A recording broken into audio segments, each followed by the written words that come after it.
There is no doubt that in the Catholic Europe of the Middle Ages, monogamous marriage was the way to go.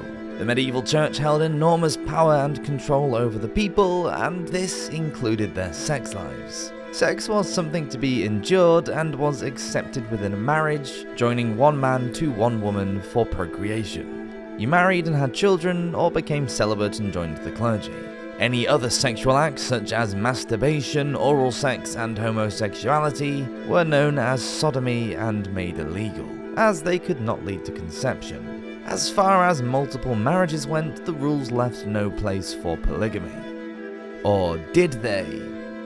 So you think you know everything about knights, castles, and kings? Well, hold on to your chainmail because we're starting a history channel all about the Roman Empire. Now I know what you're thinking, wait, Roman Empire, isn't that before my favourite medieval legends? Well, yes, but stick with me. Rome is where it all started. From the fall of the mighty empire to the rise of your medieval knights, it's a story that's all connected. So if you're ready to learn about this incredible time period, join the toga party over at our new channel, the Roman Empire. It's going to be totally worth the detour in your historical journey, so I'll leave a link to it in the description below. And now for today's video, welcome to Medieval Madness.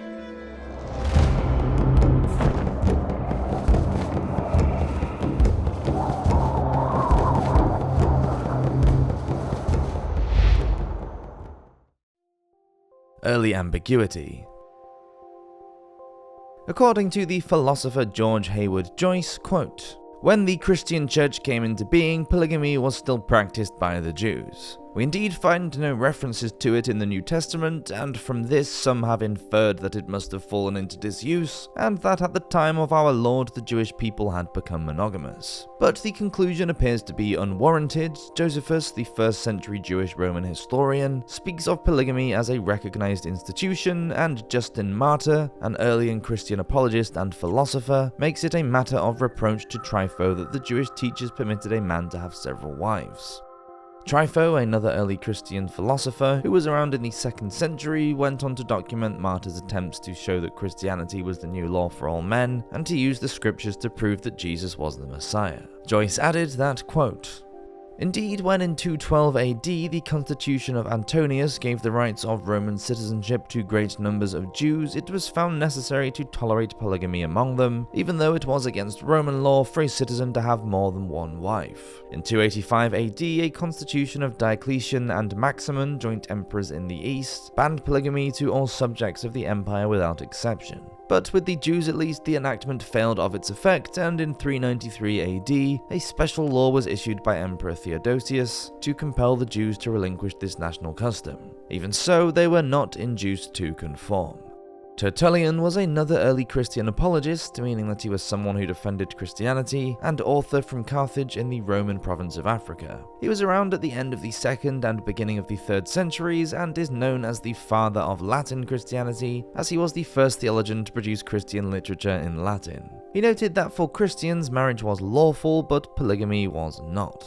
Quote, "We do not indeed forbid the union of man and woman, blessed by God as the seminary of the human race, and devised for the replenishment of the earth and the furnishing of the world, and therefore permitted." But he also stipulated that marriage had to be done singly. Quote, "For Adam was the one husband of Eve, and Eve his one wife, one woman, one rib. There were more ribs in Adam, but not more wives in the eyes of God." Later certainty. By the 4th century, the attitude towards plural marriage was becoming much more hardline. Basil of Caesarea, also known as Basil the Great, a Roman Christian bishop, wrote that, quote, "Such a state is no longer called marriage, but polygamy, or indeed a moderate fornication." He ordered those partaking it to be excommunicated and shut out of the church for up to 5 years, or until they, quote, "have shown some fruitful repentance." Basil also backed up his statement against polygamy by stating that his views were, quote, "accepted as the church's usual practice, not from the priests, but rather in agreement with our predecessors." In the 2nd half of the 4th century, St. Augustine, Bishop of Hippo in North Africa, believed it was unlawful to, quote, "ordain any as a steward of the church, save the husband of one wife, because the good purpose of marriage was better promoted by one husband with one wife than by a husband with several wives, as the very first union of a married pair was made by the divine being himself. He also referred to marriage as a sacrament, in other words, a Christian rite that is particularly significant. The Greco-Christian Church historian Socrates of Constantinople recorded that the Roman Emperor Valentinian I took 2 wives in the 5th century and allowed his subjects to do the same. As Christianity had become the official religion of the Roman Empire in 380 when the Edict of Thessalonica was issued, this supported the idea that Christians were indeed practicing polygamy. However, there is no trace of any such law being passed. According to the Easter Chronicle, written in the 7th century, Valentinian divorced his first wife before marrying his mistress, and this was seen as bigamy by Socrates because the church did not accept divorce. The Lawmakers. In 673, the church held a synod in Hertford, England. It was the first general council of the Anglo-Saxon Church and was convened by Theodore of Tarsus, Archbishop of Canterbury. The monk and scholar, the Venerable Bede, recorded the results of that meeting in his book, The Ecclesiastical History of the English People. The most important bishops and priests in the land sat down there to decide on the canonical decrees. There were 10 chapters in all.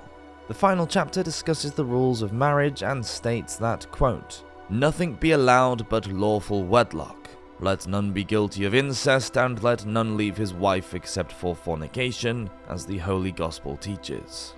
If anyone puts away his wife who is joined to him in holy matrimony, he may not take another if he wishes to be a true Christian, but he must either remain as he is, or be reconciled with his own wife." So it is declared that marriage can only occur between one man and one woman. Separation, but not divorce, is allowed if adultery is committed, but then remarriage is still not allowed. And lawbreakers.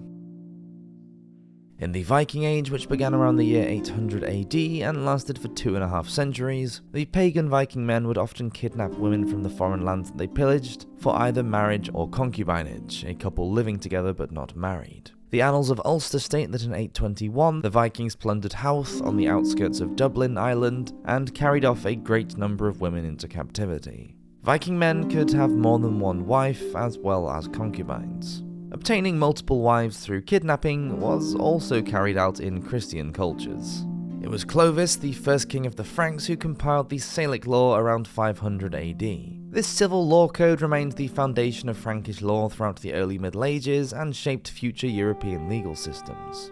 There must have been a problem with the kidnapping of women during the 9th century, as it was forbidden in the Frankish laws of 818. King Stephen I of Hungary reigned in the early 11th century. In the 27th law that he issued, he declared that the kidnapper must return the woman to her parents, even if she had been raped, and pay a fine to the parents. Then, according to Hungarian law, she was free to marry another. During the Middle Ages, as well as other eras, men, especially those in positions of power, married one woman but had sex with many others.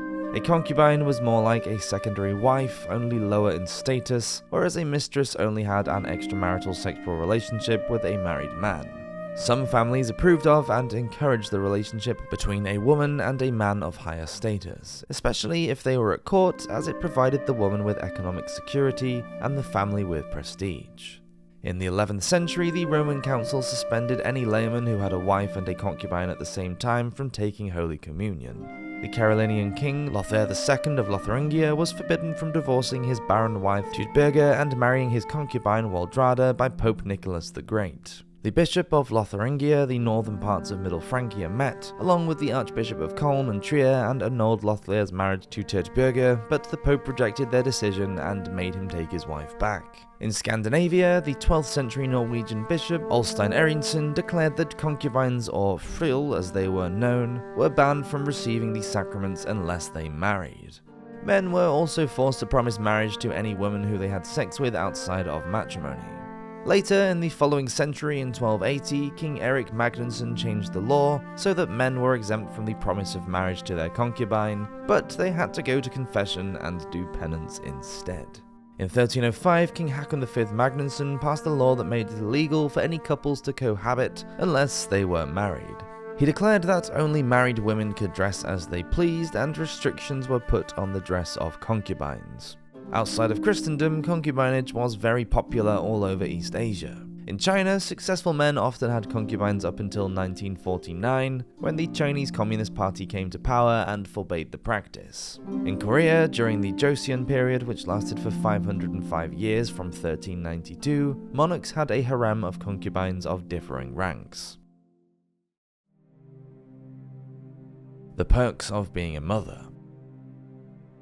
Across Europe, the children of a monarch's mistress could gain positions of considerable power. In France, the position of the king's mistress was officially acknowledged. Take the case of Henry Fitzroy, the illegitimate son of Henry VIII of England. Fitzroy was the son of Elizabeth Betty Blount and the king, and was born when Henry was about 10 years into marriage with his first wife, Catherine of Aragon. Fitzroy had no less than Cardinal Wolsey as his godfather, and was given his surname so that there could be no doubt that he was the son of a king. Fitz meaning son of, and Roy meaning king. Henry even showed his son off at court. In 1525, when he was 6 years old, Fitzroy was referred to as Henry's beloved son by the cardinal, and was made the Duke of Richmond and Somerset. 4 years later, he was made Lord Lieutenant of Ireland. Betty, just one of Henry VIII's many mistresses, had noble significance at court, as she had provided the king with the son he so desperately wanted. In 13th century Italy, Bianca Lancia, mistress of the King of Sicily, Frederick II, gave birth to 3 of his children. Their first daughter, Constance, married the Emperor of Nicaea. Their second daughter, Violante, married the Count of Carcetta, and their son Manfred succeeded his father to become the ruler of Sicily. Bianca was finally married to King Frederick on her deathbed. Agnes of Curing was the first documented mistress of a Bohemian monarch. King Ottokar II of Bohemia married Margaret of Austria when she was 48, and she was already German queen from her first marriage. Margaret was no longer able to bear children, and according to the chronicler Poclava of Radnin, quote, "At first, Margaret's shame of infertility was attributed to her husband. When the prince learned about that, he said, 'Give me one of your ladies and prove my potency or impotence.' She agreed and gave him one of the girls she loved more than others, Agnes, the daughter of the House of Curing from Austria. In the first year, she bore him a son, Nicholas, who was later made Duke of Opava. In addition, she made him father of 3 daughters. So the infertility was credited to his wife. All of Agnes's daughters married lords. King Ottokar asked Pope Alexander IV to recognize his children as legitimate, as he had no heir. The Pope did so, but stipulated that they could not inherit the throne. Without an heir, Ottokar annulled his marriage to Margaret in 1261, and then married Agnes. Only joking, he actually went on to marry a completely different woman named Kunguda of Hauk, and had a further 4 children, and nothing more is known of Agnes. Medieval men may have had monogamous marriages, but they certainly had polygamous sex. Who says romance is dead?